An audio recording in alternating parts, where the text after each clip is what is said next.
સાબરના રૂપાળા શિંગડા. એક સાબર હતું. એક દિવસ નદી કાંઠે લીલું લીલું તાજું ઘાસ ચરતું હતું. ઘાસ ખાઈને સાબર પાણી પીવા નદી કિનારે ગયું.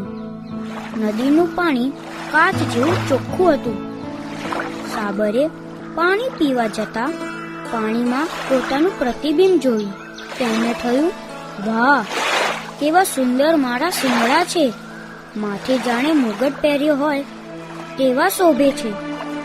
પણ મારા પગ કેવા પાતળા, મને એક કદરૂપું કરી મૂકે છે. એનું જ મને દુઃખ છે. એક દિવસ તે ઘાસ ચરતું હતું. અચાનક બે ચિત્તા ત્યાં આવ્યા. તેમણે સાબરને જોયું. બંને ચિત્તા તેનો પીછો કરતા તેની પાછળ પડ્યા.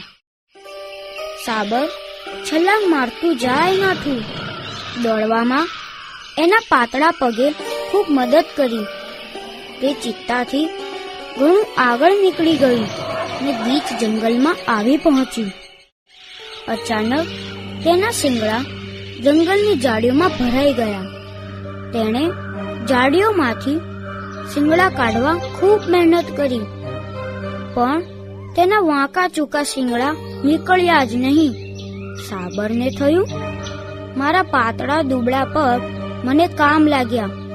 તેમણે તો મને ચિત્તાના પંજામાંથી બચાવ્યું, પણ મને જે શિંગડાનું અભિમાન હતું એ શિંગડા જ મારા દુશ્મન બની ગયા.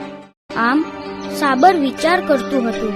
ત્યાં જ ચિત્તાએ પાછળથી તેના પર તરાપ મારી. ચિત્તા ડોકેથી પકડી ઘસડીને લઈ ગયા.